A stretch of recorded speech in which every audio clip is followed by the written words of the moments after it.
Good morning and welcome, you guys. We are so glad to have you guys here at the Kentucky State Press Conference for Special Education. Welcome, welcome, welcome. We are here to address issues, concerns, areas of need, deficits in education, but of course, special education. We're asking, imploring Dr. Jason Glass, Commissioner of Education for the Kentucky Department of Education, for radical reformation at the state level, funding and training as a requirement for school districts, counties, cities, and all of the local LEAs, local education agencies. Nothing about this is new. Nothing about this is because of COVID. Nothing about this is because of a teacher shortage, and nothing about this is because of the pandemic. This is because people don't know what they don't know. And the things that we value in school districts, we've always funded them. And we have to allocate funds at the state level, at the Kentucky Department of Education, to all children with appropriateness so they can have equal access to the general education curriculum. So if we haven't met, I'm Mayer Cunningham, Special Education Boss, helping everyone that sits at the 504 IEP table navigate and negotiate successful student outcomes. And we can have successful student outcomes when the truth of the state and federal law is communicated to parents clearly so that they can make informed choices about their children having a 504 IEP. So first I want to talk about one of the biggest egregious problems in the state, and that is the number of kids on a 504 versus an IEP. And let me just describe the difference between the two real quick. A 504 is simply a civil rights law from 1973. It just says that your student cannot be discriminated and denied their accommodations based on their disability. And so a student with the 504 plan, there is no education, there are no goals, and we're tracking nothing. So we have, for some reason, made special ed some dirty thing, and we've told teachers and administrators and school districts to tell parents, you don't want that. You don't want that special education. You don't want that label. Or worse, it's more offensive, you don't want that on your record. Guess what? There's no record. No adults walking around today with their school record. So let's stop doing that. That's bias, that's discriminatory, and it's destroying children's lives. Education sets them up for success for the next 75 years after they graduate school. So special education simply says that I have an identified disability and I'm in need of SDI, I'm in need of specially designed instruction. And that simply is something that the general ed teacher does not have the provision of time or resources to provide above the classroom setting. And so we want that provided to those students so they can be successful, so they can have gainful employment, independent living, and further education. But this bad underbelly of special ed, which is not everywhere, is ruining children's lives. It's feeding the special ed to prison pipeline, and it's egregious and it has to stop. One of the greatest offenses in this state is the denial of child find. So child find is the basis of IDEA, the Individuals with Disabilities Education Act, which says that the district, the LEA, the local education, has an onus and responsibility, not the parent, not a pediatrician, not your neighbor, not the kid, not the advocate, not an attorney, but the district, the school district has a responsibility to ILE, to identify, locate, and evaluate students with suspected disabilities. But we as school districts in this state go and tell parents, you got to prove it. And can you prove that? Are you sure? And then we tell them the other thing, right? That they can't have special education testing. Why? Because we have to do RTI. We literally say out of our mouths in Kentucky, we have to do RTI. So I would like to ask Dr. Glass if he could send me that email that says we have to provide RTA, because that would be a violation of federal law. And OSEP, the U.S. Department of Education Office of Special Education Programs, clearly put out a letter January 26, 2011 that clarifies and gives guidance for school districts in every state that no RTI or other intervention would stop the provision and beginning of special education testing. So our jobs as school districts is to go out, identify, locate. I'm sure you've seen them in your school district knocking on doors. Hey, anybody struggling in there emotionally? Anybody struggling to read? Anybody struggling with their communication? It's the school district's job to go find them and locate them and test them. Wonderful teachers everywhere, wonderful special ed providers. And they reach out to my parents and to parents everywhere, and they say, hey, there's a struggle. Your kid's struggling in my class. We've done everything we can. But listen, you need to refer for special ed because I can't do it. If I do it, I'm going to get in trouble. Why do teachers all over the state of Kentucky say they're going to get in trouble? Because they're going to get in trouble. Some of them are going to lose their jobs. Some of them, when they're asked for help for kids that are struggling emotionally, communicative, academically, functionally, you know what they say to them? Oh, Christy, You're doing a great job. You get back in there, right? And so part of this mass exodus in special education in Kentucky has everything to do with the district level. We spend a lot of money at the state education department in Kentucky. We spend a whole lot of money at admin and districts, and it's unacceptable for kids not to be able to learn and get the education that they need. So I have an amazing parent here, which is one of the reasons, and we have lots of parents here, but not everybody wants to be on camera, but if you just tell us your name and what you do. Yeah, my name's Brandy LeMay. I am a mother of a daughter who has Down syndrome, as well as a 5th grade general ed teacher. Okay. And so when did you come to be involved in teaching?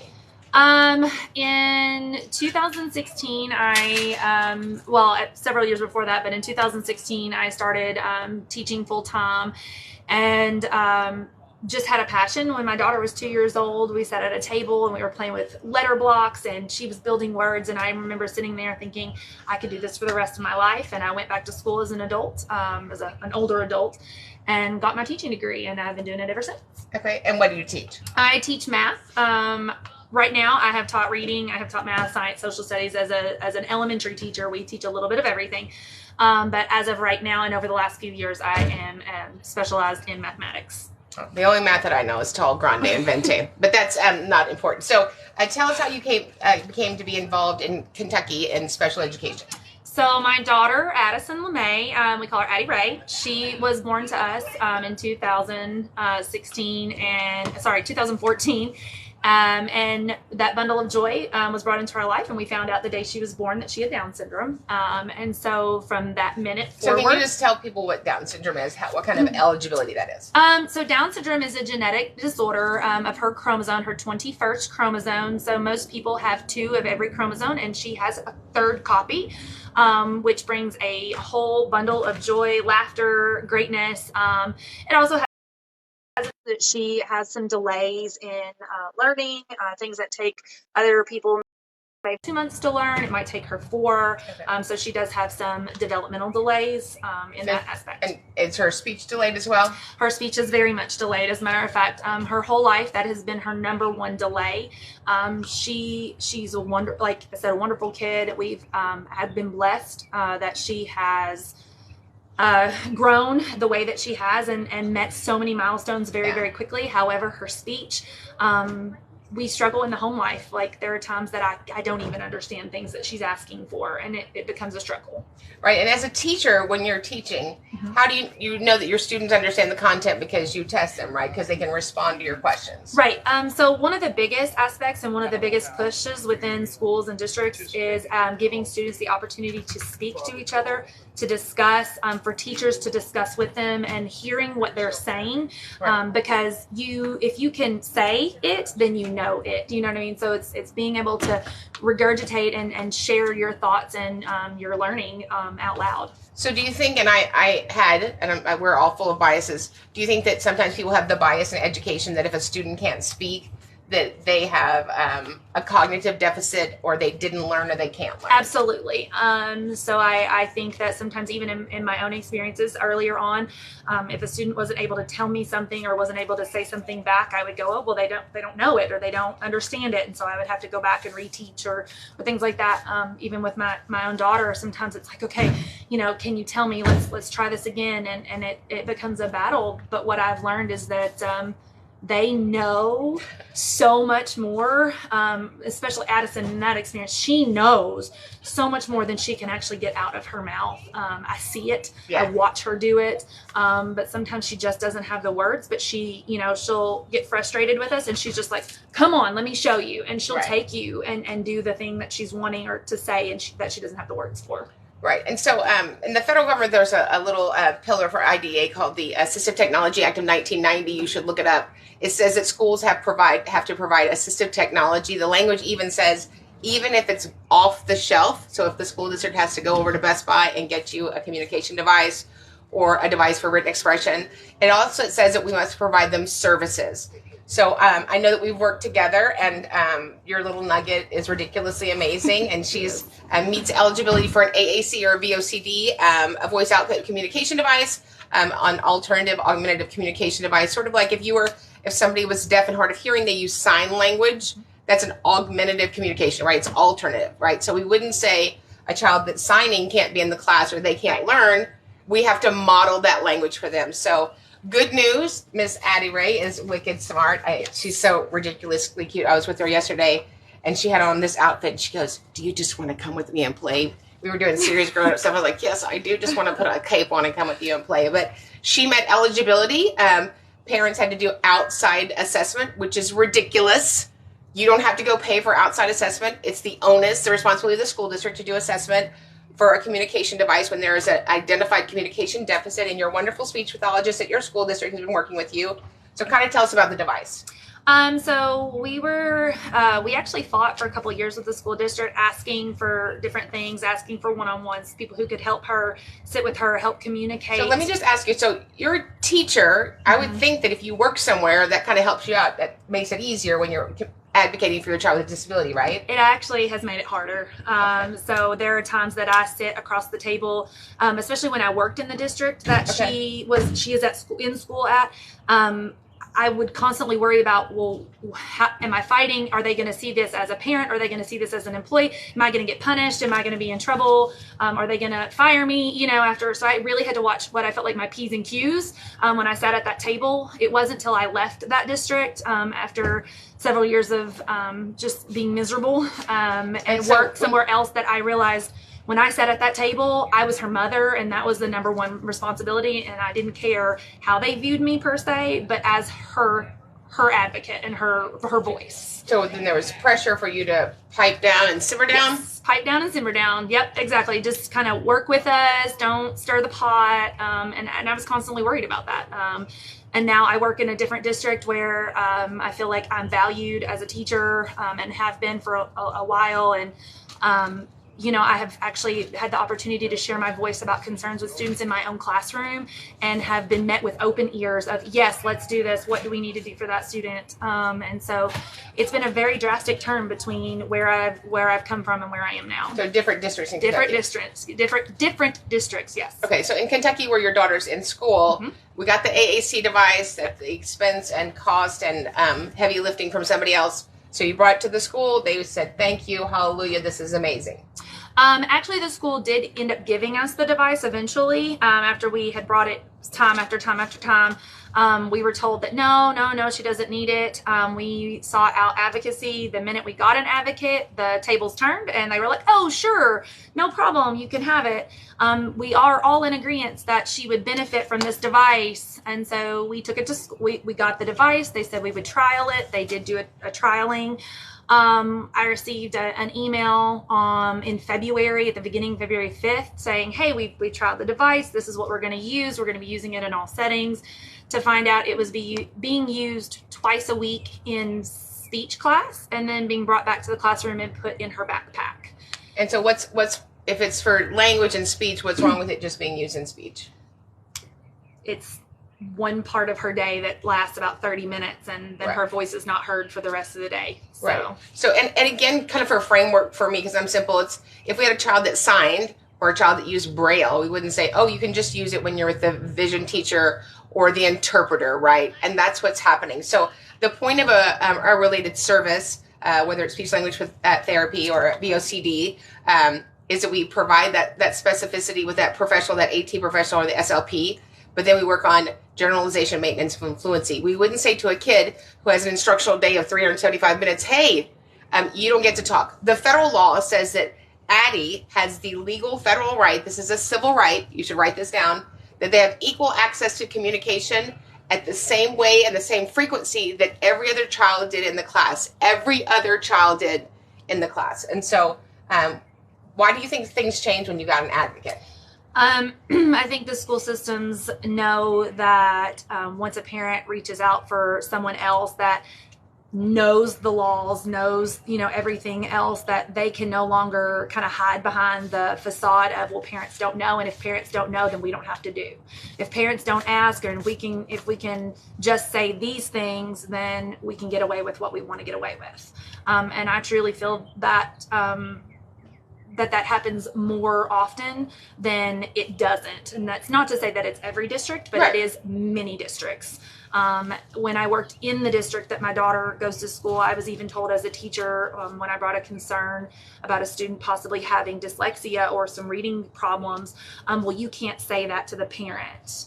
And I was like, but why? And they said, well, that's not a recognized disability. You know, we would have to pay for the testing, but we don't recognize it. So the parents have to go and do that on their own. But you can't say that to them.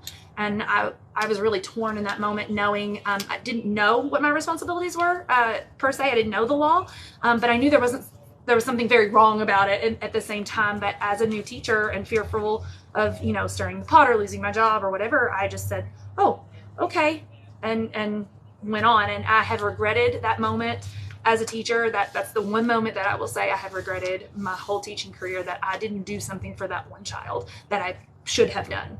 Right. Well, it's very obvious that you're a passionate teacher. How many times a year, every year, does your school district train you in special education laws around 504s and IEPs? I have, as far as laws, I have never been trained ever from any district, from college, nothing. I was required to take one special education class in my college work.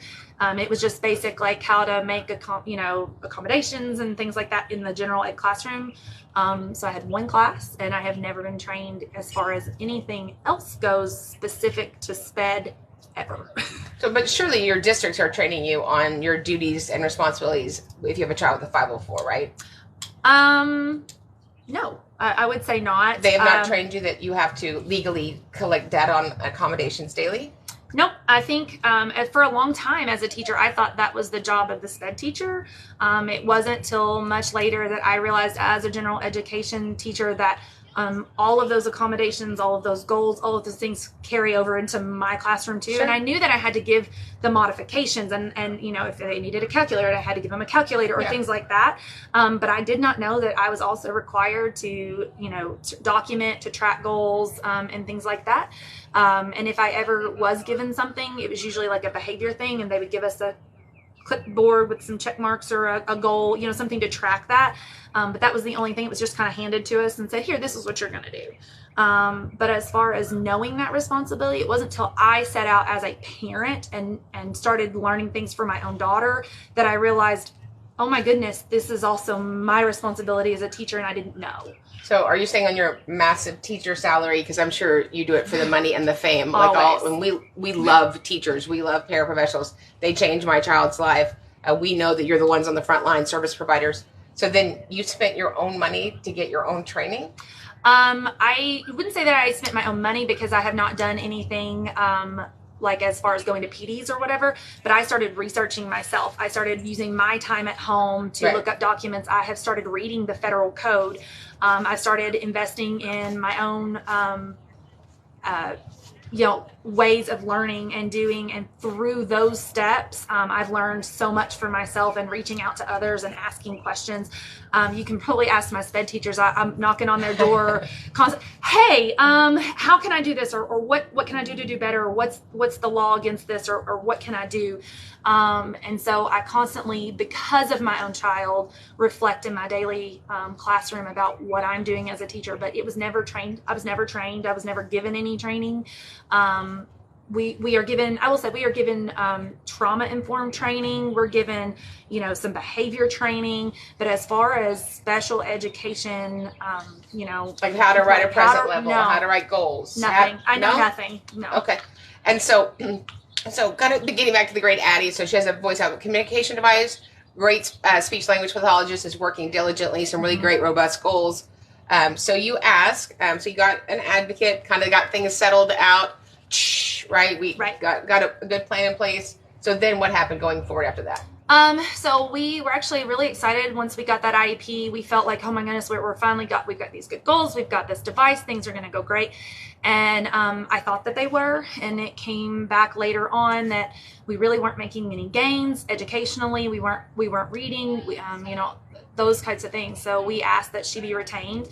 We had to fight for that. And why do you think you had to fight for her to be retained if she hadn't met all of her state standards? We were told by the school that it does more emotional and social damage to the child than it's worth, that there are studies that show holding or retaining a child isn't worth it in the end, that they make very little gains, and it's just better to push them forward. And I respect that opinion as far as, I mean, that's what they believe. That's what their research shows. But I also asked, like, was that research done with a child with Down syndrome, or was that research done with a child, you know, who has these X, Y, and Z markers? And the answer to that was no, the research was not done with children of those disabilities. Right. And so my daughter having Down syndrome, she doesn't always recognize, she's just happy. She's just happy to have friends. She doesn't know the difference between, well, I'm being retained, or, oh my goodness, I'm in a different grade. Like, she doesn't even realize she's in a different grade this year. Like, she's just happy to be at school. And so then we started this school year thinking, okay, you know, we had some really great goals set up last year. We had some accommodations set up and modifications set up. And day one started and we were like, okay, good. A couple weeks in, we were back at square one that we were beginning of the year before. No modifications, work being sent home that every other child was meant to be sent home. Her IP was not being followed per se. We were told that her device is being used, but basically also that it's being sat in front of her and she's given the option to use it. I think at a meeting they told us that she chooses to use it. Yeah, so they said she chooses to use her voice rather than the device. And I wanted to say she doesn't know how to use the device because she's not been trained on how to use the device. She's being trained to use the device in speech 30 minutes each week. And then she's coming back to the classroom and they're just sitting in front of her expecting her to know how to use it. And I know from my own personal experiences and the experiences of my children in my classroom, you don't choose the thing that's hard. You choose the thing that's easy. Right. And so she has a lot of social language. Right. I wouldn't even say a lot, but she has better social language than educational language. You know, and so, yeah, of course, if I can say I need to go to the bathroom, I'm going to say I need to go to the bathroom, but those things should be being modeled every day in the classroom. She should be shown, even if she says it, we should still be showing and letting her say, so that she's learning how to use it. Isn't that teaching? Like, you don't, like in your math class, you just like sit the math down and go, well, Bob, he chose not to do the math. Or do you teach it every day implicitly over and over and over and over till there's acquisition? Right. And right now, the most teaching she is being given on the device is the speech that we take her to personally outside of school. He is our speech therapist there, has been wonderful since summer, since we got it. He has been working with her to try and use it, but that's once a week. And you know, in speech class, which we have a great speech therapist at her school. We love her. She's worked very, very hard for Addison, and she is doing a great job modeling, but that's not being taken over to the classroom. So she's being left in a gap of, I don't know exactly how to use this thing. It could benefit me, but I don't know how. I'm not being showed in the classroom and everywhere else in the building. And so it's just been really, really hard, and it's a continued battle. When we asked the school to model that for her, to give minutes to teach it, we were flat out told no. Yeah. And so at your last meeting, when you were told no, you can't have the VOCD, the voice output communication device, which is her voice, it's language, it's communication. I think what was said to us at the meeting is that, no, it's not language. She speaks English. No, that was said. So they did offer us something different in the classroom, because as a teacher, is it really good to just keep changing things up when you're trying to teach a child something, or do you teach the same thing till they have it? And there is definitely ways to model and gradually release students, and I do believe in that. However, you know, you don't want to use one thing and then come to another thing and then switch over to this and never stick with something. So if you are going to use a modification, or you are going to use, you know, like in math, if I'm using one particular strategy, then I want to make sure I'm sticking to that strategy until it's proven that it's not working, and then switch to something different. I don't just hop around and show 5 different things. Right. So I think the school did offer in your enjoyable last meeting that we're not going to do it. I mean, we are not going to do it. Miss Cunningham wants us to use her voice out communication device across settings. That's what they typed in the minutes. We're not going to do that. But here's what we will do. We will give her a laminated PEC system on this spiral thing. So tell us how yummy and awesome that is. So we were given a copy of what they're calling a core board to have at home, and basically it's just a little plastic spiral bound laminated paper on some cardstock. It's been printed out with the pictures that are related to her device. It does have like the side. They did try to make it similar to her device. However, when I went in to just model one sentence, I could model the sentence on the device, but I couldn't model it on the core board. I tried to say, I want to go to the movies. So and I'm just going to jump. It's sort of like the difference between, and most of you are too young to know this, like the yellow pages and looking up a number on Google on my cell phone. Little bit of gap. Yeah. And so like when she pushes on her device, it says the word, it has pictures, different things like that. You peg the paper, it doesn't say anything. The words aren't printed up across the top so you can see the sentence. She can't hear it. It's just trying to hunt and peck. Well, first of all, she can't read to begin with. So we're struggling with, having to look at this board. And so the goal was to have her hearing the words as well as saying the words, as well as having the device to use. With the core board, it's just hunt and peck. And that's about it. And that's all it does. And I couldn't even find the words in the spots that they were on the device on the core board, the plastic laminated paper. And do you see people in public using plastic laminated paper to talk to other people? You ever seen that? No. Okay, I'm just checking. I didn't know that was a special in Kentucky. So what would you want to share with Dr. Glass, who's the head of education for the state of Kentucky and or districts in Kentucky about their responsibilities under special ed? Yeah. So Dr. Glass, I want to speak directly to you. As a teacher and as a parent, this system is broken, period. It is flat out broken. We are struggling as teachers to find the funding, the time, the energy, and all of those things to meet the needs of these kids in our classroom that are federally required because we don't have the staff, we don't have the training, we don't have the resources. As a parent, stepping back and seeing my child suffer because of these things, having to fight tooth and nail as a parent to get my child the things that she needs to grow and learn, to be able to be a participant in the world, to be able to hold down a job, to be able to live on her own, and all of those things. It is unfair. Is unfair to her and to every student in our districts and in our state that are fighting, whose parents maybe don't know, who aren't teachers, who don't know how to fight, can't stand up. You are responsible for those children at the head of the Department of Education. It is your responsibility to see that these needs are being met, and they are not. And I am talking on both sides of the fence here as a parent and as a teacher.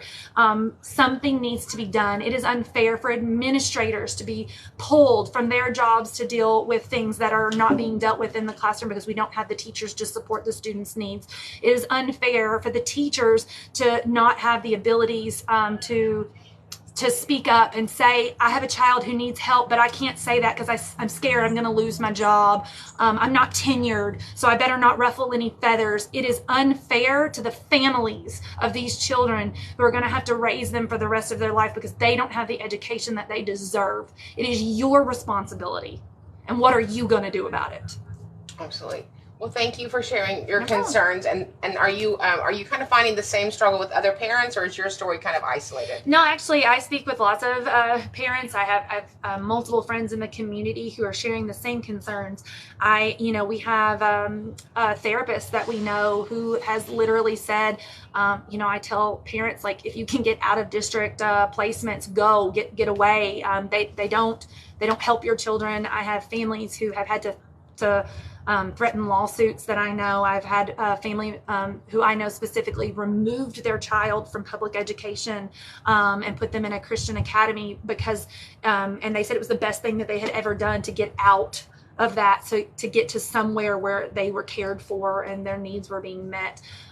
It is unfair for these families. And so it's not just one story, it is so many stories on both ends. It's stories of teachers, it's stories of parents, teachers being frustrated, wanting to help, but not being able to, wanting to have the knowledge and education. I've had so many teachers reach out to me that I know recently, since my story has kind of gotten out, saying, hey, I didn't know this. Hey, how can I do better for parents at an IEP table? What can I do? And so the want is there. Yeah. We just need the Kentucky Department of Education to step up and make change. Absolutely. Thank you, Brandy. Thanks for sharing your story. So, this is unacceptable. And, there's a reason that I'm here. The state is stunning. My family is from here. We have the money. Let me just clear that up. This has never been a money issue. I sit in a lot of meetings in a lot of school districts. We have the money for the things that we want and we care about. And it's about allocation. So states have state funding for special education, and then they additionally have federal funding. Is IDA fully funded by the federal government? No. Are there grants that schools could write and campuses could write? Yes, if we thought that was a focus. But I know, as somebody that provides professional development, that school districts, I might have a teacher that I work with that's worked for 10, 15, 20 years that has never even read the procedural safeguards. So the first thing I would implore all families in the great state of Kentucky is that you go and get a copy of your procedural safeguards. They are a legal protection for you and for your child with a disability, and read them. Ask your campus about those questions. Reach out to Dr. Glass at the Department of Education of Kentucky. If we don't say something, this little problem goes away. So here's what I want you to know. If you think we're going away, you're completely wrong. If you think that we're going to be dismissed, you got the wrong memo. And if you think that we're finishing up, again, you're wrong. We're just getting started. Kids in special ed have never had a voice. Unfortunately, it's so hard to have a child with a disability. Those parents are trying to get through Thursday. But you know what? We're a collaborative group now. We are a group of families and educators and providers of education and advocates and attorneys that want kids to win, and school districts. And we're going to band together and get this information out, get trainings out, get provision of responsibilities and duties out until this thing is turned around. Is it going to take a minute? Yeah. However many minutes it takes, we're not going away. We're not going to be quiet. These children need an advocate. They need somebody to stand up and speak for them, and we're going to do that. And we will see you guys at the next training.